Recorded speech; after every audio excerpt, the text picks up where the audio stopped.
크신 팔에 안기세 주의 팔에 영원하신 팔에 안기세 주의 친절한 팔에 안기세 우리 마음이 평안하리니 항상 기쁘고 복이 되겠네 영원하신 팔에 안기세 주의 팔에 크신 팔에 안기세 주의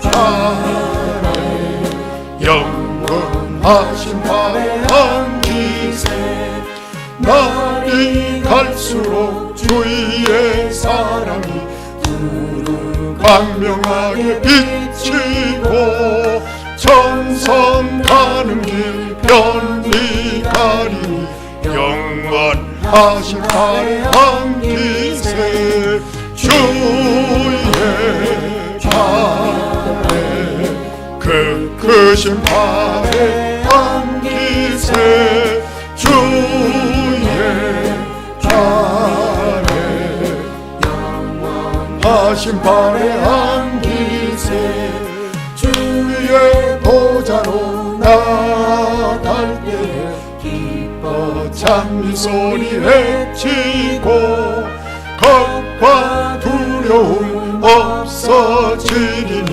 영원하신 팔에 안기세 주의 팔에 그 크신 팔에 안기세 주의 팔에 영원하신 팔에 안기세. 야고보서 2장 20절에서 함께 교독하겠습니다. 아하 허탄한 사람아 행함이 없는 믿음이 헛것인 줄을 알고자 하느냐.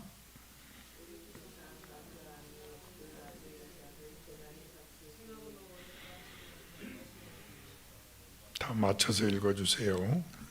옆사람 소리를 들으면서. 내가 보거니와 믿음이 그의 행함과 함께 일하고 행함으로 믿음이 온전하게 되었느니라.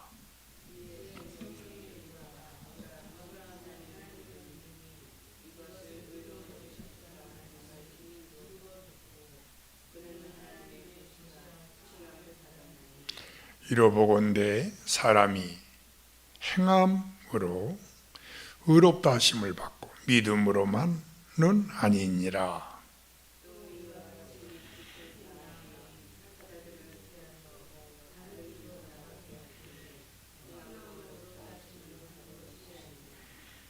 다 함께요. 영혼 없는 몸이 죽은 것 같이 행함이 없는 믿음은 죽은 것이니라. 아멘.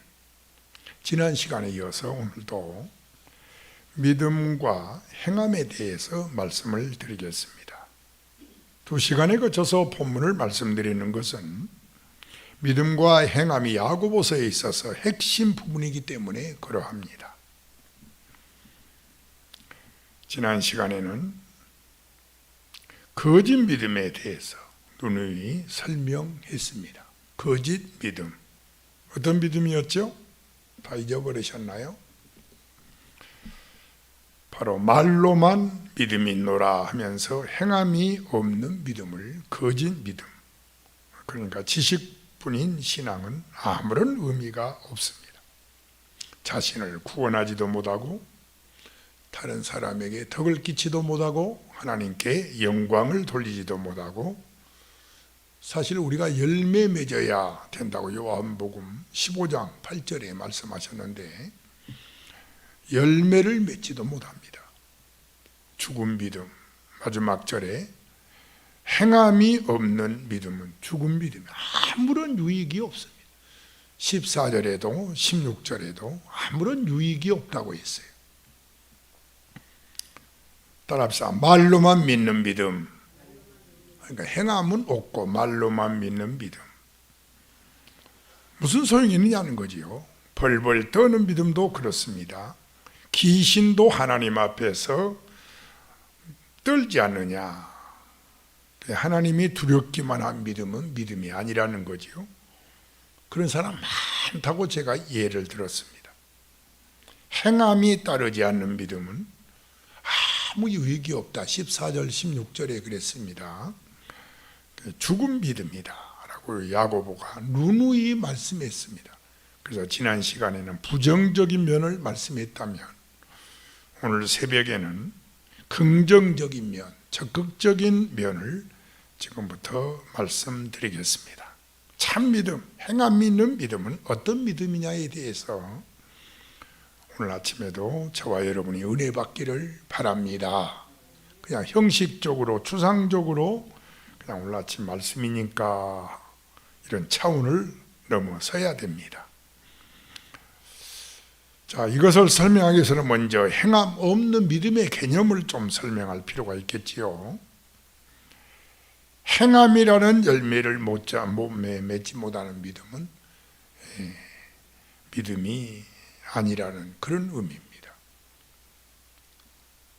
따라서 할까요? 믿음은 행함을 생산해 내야 된다. 그래서 나도 모르게 막 행함이 따라와야 된다 이거죠. 그런 믿음이 살아있는 믿음입니다. 이렇게 살아있는 믿음일 때 자신에게도 유익하고 다른 사람에게도 덕을 끼치고 하나님께도 영광이 될 줄 믿습니다. 그러므로 20절 말씀, 행함이 없는 믿음은 무엇이라? 헛것이라 그랬어요. 시작. 아하, 허탄한 사람아, 행함이 없는 믿음이 헛것인 줄을 알고자 하느냐. 여러분 정말 기억해야 됩니다. 행함이 없다면 그 믿음은 헛된 믿음이다. 아무런 의미가 없습니다. 21절 이제 예를 들지요. 구약 성경의 증거를 들어서 설명을 합니다. 이제 오늘은 적극적인 면입니다. 21절에서 24절까지 구약의 아브라함을 보아라. 그리고 25절에서 누구를 보아라? 기생 라합을 보아라. 아브라함을 보아라. 라합을 보아라. 사실 아브라함은 본디 허물이 있는 사람입니다. 믿는다고 하지만 믿는 대로 다 하지를 못했습니다. 사실 아브라함 허물이 많아요. 종종 넘어졌고 실수했습니다. 그럼에도 불구하고 하나님은 아브라함의 믿음을 보시고 의롭다 여기셨고 그 믿음을 보시고 모든 허물을 실수를 다 덮어주셨습니다. 그럼 구체적으로 한번 보고 올까요? 로마서. 도대체 아브라함의 믿음이 어떤 믿음인지는 로마서 4장을 잠깐 펴봅시다. 저 혼자 할 수도 있지만은 로마서 4장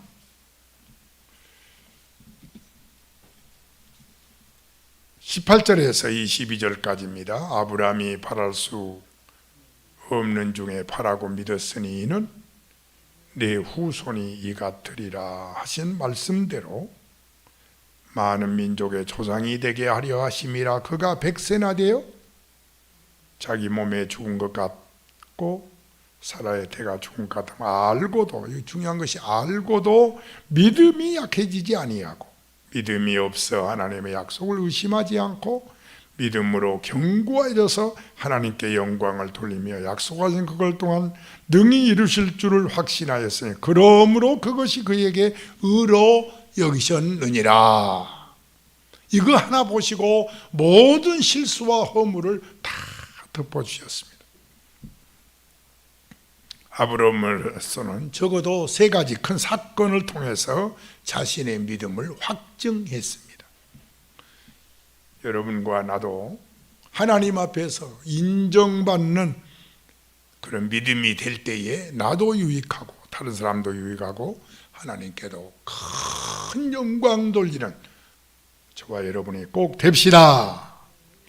그래서 적어도 세 가지 사건을 통해서 아브라함은 자신의 믿음을 확증했는데, 그 첫째가 히브리 11장 8절에 믿음으로 아브라함은 부름을 받았을 때 순종하여 장래 유업으로 받을 땅에 나아갈새 갈 바를 알지 못하고 나아갔다. 히브리 창세기 12장 1절 말씀이었죠. 이것이 히브리 11장 8절에 자세하게 써 있습니다. 너희 본토 친척 아비 집을 떠나 내가 내게 지시할 땅으로 가라. 하나님의 명령에 갈 바를 알지 못하면서도 순종했다. 동인지 서인지 지시도 없으셨습니다. 덮어놓고 떠나라 하시니까 그래도 아브라함은 행합니다. 떠납니다. 떠나라고 하신 분이 하나님이시니까 갈 곳도 알려주실 것을 믿은 거지요. 이것이 아브라함의 믿음이었습니다. 참으로 어려운 길이지요. 대모험입니다. 그러나 떠났습니다. 하나님만 믿고 고향을 떠났습니다. 바로 순종했습니다. 두 번째 사건은 아들에 관한 것이었지요. 아들을 준다고 하셨습니다. 그런데 10년을 기다려도 아들이 없어요. 그때 편법으로 아브라함은 어떻게 했지요? 이스마엘을 낳지요. 실수였습니다. 너는 잘못했다. 내 아내 사라가 아들을 낳을 것이다 하십니다. 사라는 아주 늙었습니다. 단산한 지가 오래지요. 그런데 하나님께서 말씀하십니다. 나는 따라합시다. 전능하신 하나님이라. 아브라함한테 100세가 됐지만 네 아내는 단산한 지 오래지만 나는 누구냐? 전능하신 하나님이라. 내 아내에게 아들이 있으리라. 아브라함이 이를 믿었다고 했어요. 아까 우리 읽었지요? 그가 견고해서 하나님의 약속을 의심하지 않았다고 했어요. 이것이 아브라함의 믿음입니다. 그래서 아브라함은 세 가지 큰 사건을 통해서 자신의 믿음이 살아있음을 확증한 것입니다. 또 하나 사건이 뭐죠? 누구를 바치라? 이삭을 바쳐라.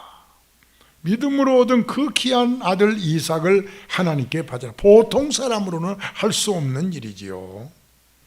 그때 아브라함의 믿음은 다시 한번 확증되게 됩니다. 인간으로서는 할 수 없는 일을 아브라함이 해냈습니다.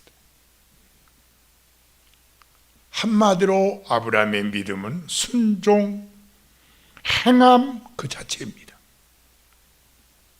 그래서 야고보는 믿음을 강조할 때에 아브라함을 구약에 아브라함을 예를 든 겁니다. 아브라함이 행함으로 의롭다함을 얻었다는 것을 예를 들고 있습니다.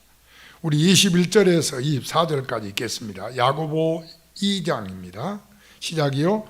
우리 조상 아브라함이 그 아들 이삭을 제단에 바칠 때에 행함으로 의롭다 하심을 받은 것이 아니냐. 내가 보거니와 믿음이 그 행함과 함께 일하고 행함으로 믿음이 온전하게 되었느냐. 이에 성경에 이른바 아브라함이 하나님을 믿으니 이것을 의로 여기셨다 말씀이 이루어졌고 그는 하나님의 벗이라 칭함을 받았나니 이로보건대 사람이 행함으로만 의롭다 하심을 받고 믿음으로만 아니니라. 그래서 구약의 아브라함을 예를 들었습니다. 더 여러분에게 도움이 되라고 믿음에는 세 가지 요소가 있다라는 말씀을 전하고 싶습니다. 따라서 할까요? 믿음에는 세 가지 요소가 있습니다.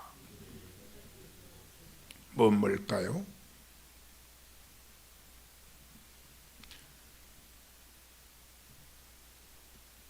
지적인 요소, 감정적인 요소, 의지적인 요소 이렇게 세 가지가 있습니다. 지적인 요소가 있어요. 믿고 나서 비로소 지식은 안다는 거 아니에요? 알게 되는 거지요. 정적인 요소가 있어요. 여러분 믿어서 어떤 때는 너무 감격하고 막 기쁘고 감격하면 엔돌핀이 많이 나와서 몸속에 암세포도 죽인다고 의사들이 말하죠.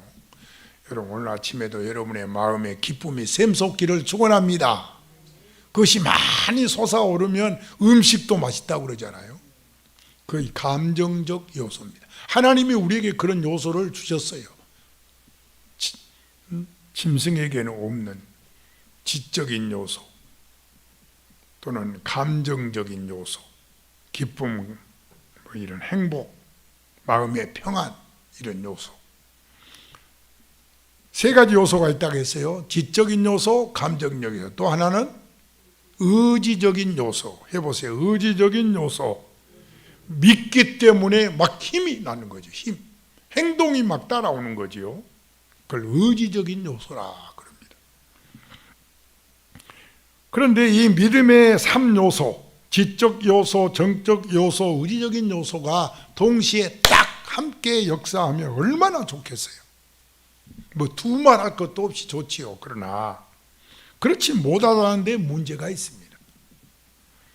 대부분 판사 출신들이나 교수 출신들이 예배당에 딱 나오면 그들은 머리 회전이 막 빠릅니다. 머리 설교를 들으면서 이 머리 이성으로 지식으로 이건 납득이 안 가요. 어떻게 38년 된 병자를 한진뱅이를 맹인을 어떻게 뜨게 했나? 의사들은 자기들이 알거든요. 이성적으로 납득이 가지 않는 거예요. 지식적으로 납득이 가지 않는 겁니다. 또 무슨 요소가 있다고요? 정적인 요소, 감정적인 요소가 있다고 했지요. 그게 마음에 평안하지도 않습니다. 자, 여러분, 그럴 때는 어떻게 해야 되지요? 마지막 한 가지 요소가 뭐라고요? 의지적인 요소, 결단을 내려야 됩니다. 일단은 말씀에 순종을 하자. 내가 아직 이성이 아직 알지 못하고 아직 감정적으로 기쁨도 없지만 결단을 내리는, 의지적으로 순종하자. 그 사람이 누구냐? 밤이 맞도록 그물을 던졌어도 고기를 잡지 못했지만은, 피곤하지만은, 이해가 안 되지만은, 어디 지식적으로 전문가는 베드로 어부이지 않아요. 그런데 깊은 데 거기 없거든요. 주로 갈릴리 바다는 풀이 있는 얕은 곳에 있단 말이죠. 그런데 뭘로 베드로가 뭐라고 했죠? 말씀에 의지적으로 그냥 그물 던진 거예요. 그랬더니 어떻게 됐어요? 가득 잡았죠. 그리고 나서 알게 된 겁니다. 아, 전능하신 주님이구나. 아, 정말 이렇게 밤새도록 피곤한 걸 싹 풀어지면서 기쁨이 옵니다. 그게 의지적인 결단을 내리고는, 이거 세 가지가 동시에 해서 순종한 게 아닙니다. 의지적으로 순종했더니 나중에 알게 되기도 하고 감정적으로 기쁨이 오기도 한 것입니다. 아멘을 한번 크게 합시다. 이를테면 음식으로 한 번 더 비유를 들어봅시다. 저는 목회생활 하면서 이거를 뭐 신학적으로 뭐 그렇게 막 설명이 쉽지가 않아요. 오랜 목회를 통해서 경륜이라고 그럴까요? 연륜이라고 그럴까요? 그걸 보니까 역시 신앙은 의지적인 순종하는 자들이 축복을 받더라고요. 아멘. 음식을 예를 들어 볼까요? 자, 음식은 우리의 몸에 좋은지, 영양가가 있는지, 건강에 좋은지 그걸 아는 것은 무슨 요소지요? 지적인 요소지요. 아니, 여태 배웠잖아요. 무슨 요소지요? 지적인 요소입니다. 아, 이 음식은 비타민 A가 많대. 아, 이 음식은 비타민 C가 많대. 아, 이 음식은 비타민 D가 많대. 이걸 따지면서 음식을 먹는 경우도 있어요. 지적인 요소입니다. 그런가 하면은 영양가는 그만두고, 아, 이 음식 맛있대, 먹어봐. 그리고 분위기가 좋고 오늘 기분이 좋아, 그래서 먹습니다. 그걸 무슨 요소? 감정적인 요소예요. 정적인 요소입니다. 그런데 어떤 때는 사람이 살다 보니까 몸이 아파서, 에이, 비타민이 많으면 뭐하고, 그렇다고 맛이 있는 것도 아니고, 아, 나 입맛이 없어. 그럼 어떻게 해야 돼요? 그래도 오늘 하루 가서 일해야 되니까 뭘로 먹어야 돼요?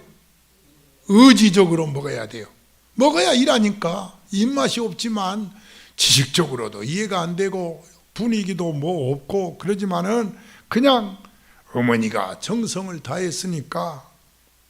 또 초대, 이거 참 초대 준 사람 낯을 봐서, 이게 애국에 가면요, 특별히 서 목사님이 제일 애로사항이 저한테 털어놓더라고요.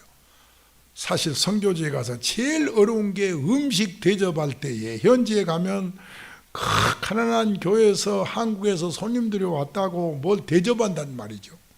우리 선교센터야 부모들이 우리를 아니까, 또 우리가 가지고 간 김치도 있으니까, 고추장도 있으니까, 김도 있으니까 먹지만, 현지인들이 대접을 한다고 그거 안 먹으면 안 되잖아요. 손님을 대접해 놓고 음식이라고 차려놨는데 도대체 냄새가, 어떤 때는 먹기도 전에 막 토하려고 그래요. 그러면 서 목사님은 눈치를 줍니다. 대접하는 분은 봐서 먹어야 돼. 그래가지고 우리 일행 중에 억지로 먹고 설사한 사람 많습니다. 그때는 뭘로 먹는 거지요? 의지로 먹는 거예요. 의지로. 여러분, 순종이 그런 줄로 믿습니다. 따라합시다. 의지적인 요소, 지식적인 요소, 감정적인 요소, 이것이 셋이 동시에 발달하면야 얼마나 좋겠습니까? 그러나 설교 들을 때 그렇지 않다는 것을 여러분 아시기를 바랍니다. 그렇지 않단 말이죠. 사람에게는 지적인 요소, 감정적인 요소 있습니다. 그러나 어떻게 기분대로만, 아는 대로만 데려드냐 그 말이죠. 그래서 많은 사람이 이 어려운 교수 같은 경우는 장관까지 하고 학자 중에 학자지만은 자기가 나중에 예수 믿고 나서 눈물을 흘리며 고백하잖아요. 내 지식이라는 것이 그동안에 너무 하나님을 믿는데 방해했다는 거예요. 그런데 이렇게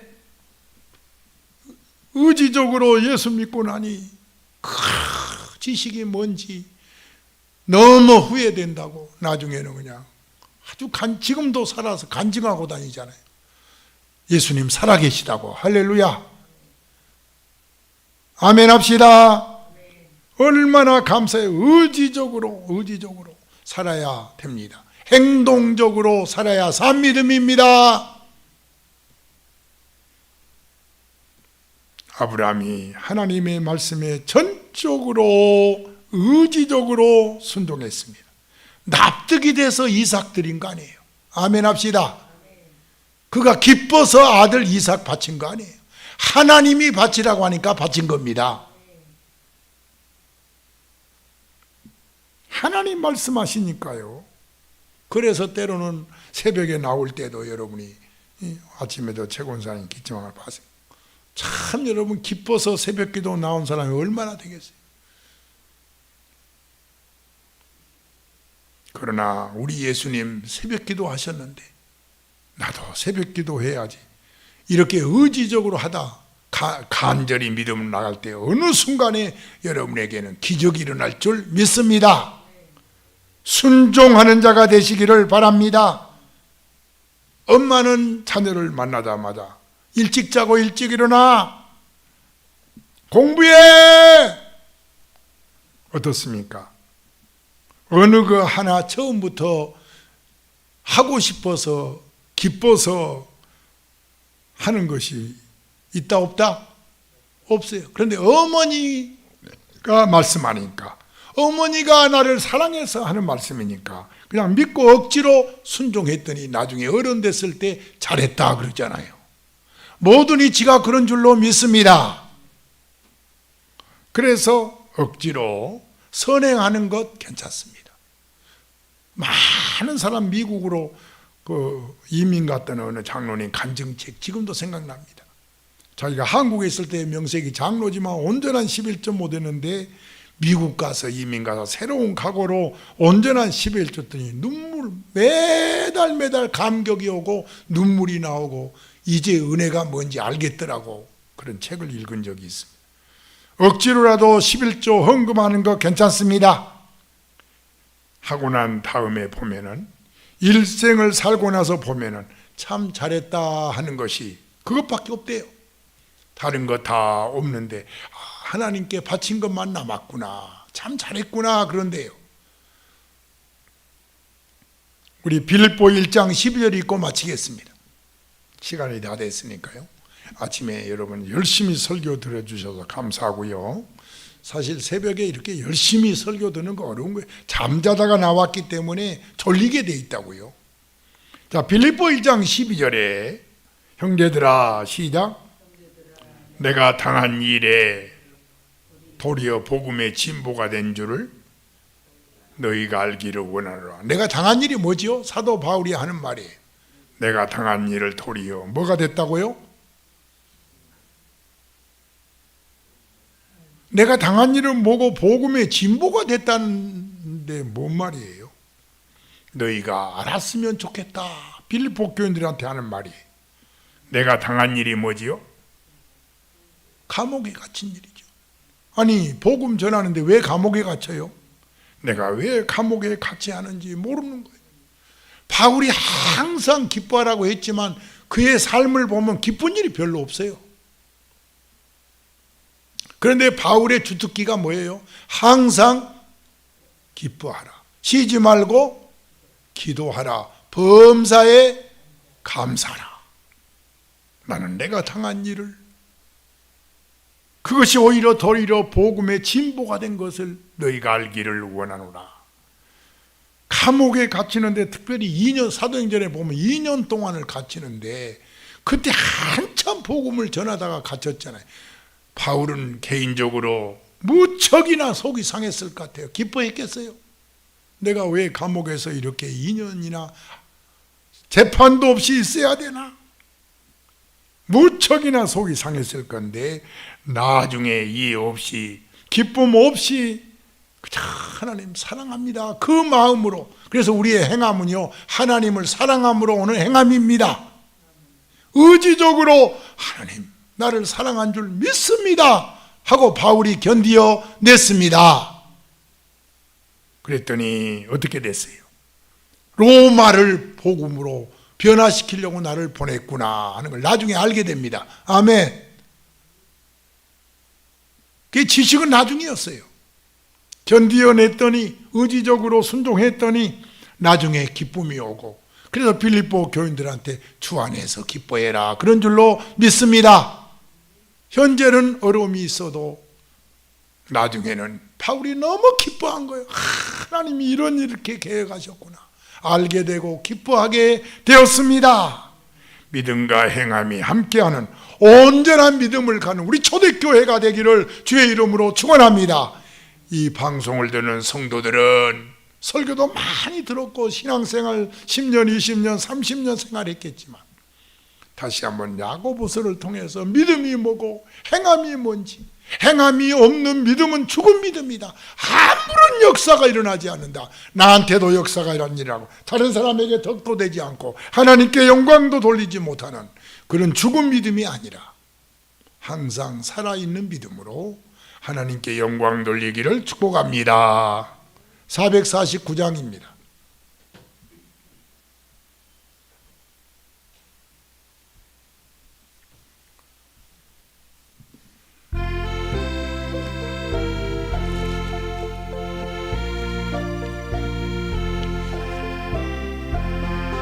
예수 따라가며 복음 순종하며 우리 행할 길 환하겠네.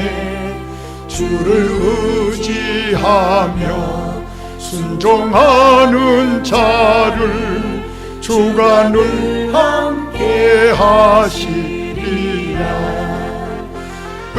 의지하고 순종하는 길은 예수 안에 즐겁고 복된 길이로다. 해를 당하거나 우리 고생할 때 주가 위로해 주시겠네. 주를 의지하며 순종하는 자를 주가 안위해 주시리라.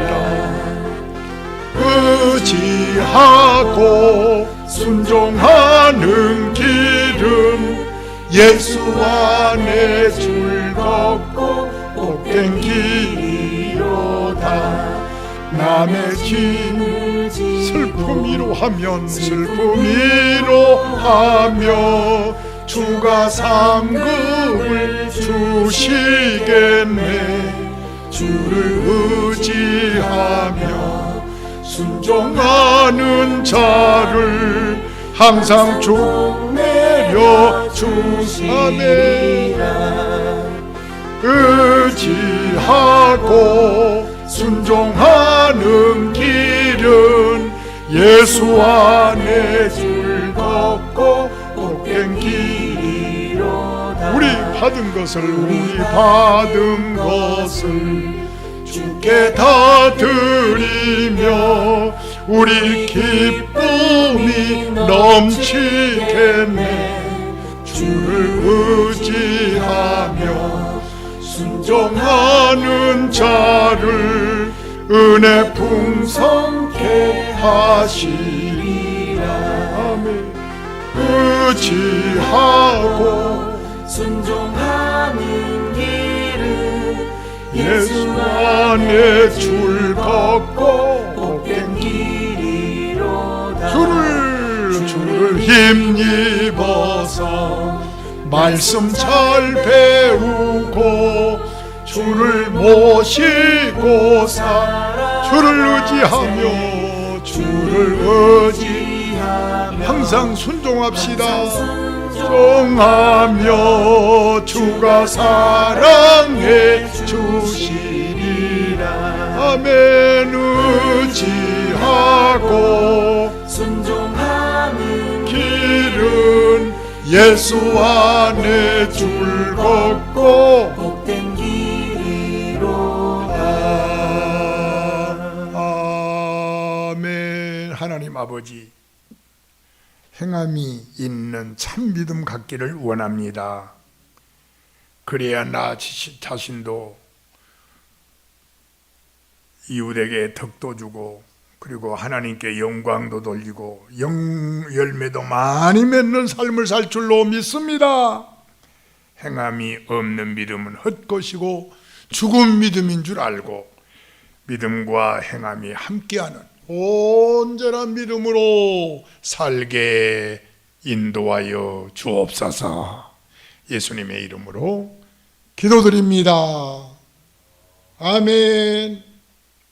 주여, 세워 무려고 합심기도 합시다. 주여, 주여, 주여. 믿음과 행함이 함께하는 참 믿음으로 살아가기를 원합니다. 말로만 하는 믿음은 죽은 믿음이라고 했사오니 아멘만 해놓고 행함이 없는, 설교만 해놓고 행함이 없는 종이 되지 않도록 하나님 아버지 늘 있게 하여 주옵소서. 나 자신을 돌아봅니다. 말씀만 전하고 행함이 없는 어리석은 종이 되지 않도록 늘 축복하여 주옵소서. 행함이 있을 때 나를